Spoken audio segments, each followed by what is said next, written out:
brought you by Silver Pumps and Motors. Top quality और consistent performance के लिए सिर्फ सिल्वर पंप्स नाम याद रखना. మహేష్ బాబు రాజమౌళి కాంబినేషన్ లో సినిమా తెరకెక్కుతున్న సంగతి తెలిసిందే. ఆల్రెడీ షూటింగ్ కూడా మొదలైన ఈ సినిమాకు సంబంధించి ఒక్క అఫీషియల్ అప్డేట్ కూడా రాలేదు. సినిమా ముహూర్తం షాట్ కి సంబంధించిన పిక్ కూడా రివీల్ చేయలేదు. అయితే నెక్స్ట్ మూవీ విషయంలో జక్కన్న ఎందుకు ఇంత సీక్రెసీ మెయింటైన్ చేస్తున్నారు? గుంటూరు కారం సెట్స్ మీద ఉండగానే నెక్స్ట్ మూవీ రాజమౌళి డైరెక్షన్ లో అంటూ క్లారిటీ ఇచ్చారు మహేష్ బాబు. జక్కన కూడా తన నెక్స్ట్ ప్రాజెక్ట్ మహేష్ తోనే అని RRR ప్రమోషన్స్ లోనే అనౌన్స్ చేశారు.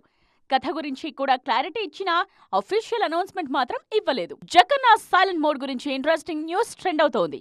ఈ సినిమాకు టైటిల్ విషయంలో ఇంకా క్లారిటీ రాకపోవటం వల్లే సినిమా గురించి ఎలాంటి ప్రకటన చేయడం లేదట యూనిట్. RRR షూటింగ్ కు ముందే టైటిల్ ఫిక్స్ అయిపోవటంతో గ్రాండ్ గా ప్రెస్ మీట్ పెట్టి సినిమాను అనౌన్స్ చేశారు. మహేష్ మూవీ విషయంలో ఇంకా టైటిల్ ఫైనల్ కాలేదు. గతంలో గరుడ, మహారాజ్ లాంటి టైటిల్స్ వినిపించినా ఏది ఫైనల్ కాకపోవటంతో సినిమా గురించి అనౌన్స్మెంట్ ఇవ్వటం లేదేమో అన్న డౌట్స్ రేజ్ అవుతున్నాయి. ప్రజెంట్ షూటింగ్ చేస్తూనే టైటిల్ ఫైనల్ చేసే పనిలో ఉంది Jakkanna team. Once title fix అయితే గ్రాండ్ గా అనౌన్స్మెంట్ టీజర్ ను రిలీజ్ చేయాలన్న ప్లాన్ లో ఉన్నారు. అంతేకాదు ఆ టీజర్ తో పాటు కాస్టింగ్ విషయంలో కూడా ఫుల్ క్లారిటీ ఇచ్చేలా బిగ్ స్కెచ్ రెడీ చేస్తున్నారట జక్కన్న.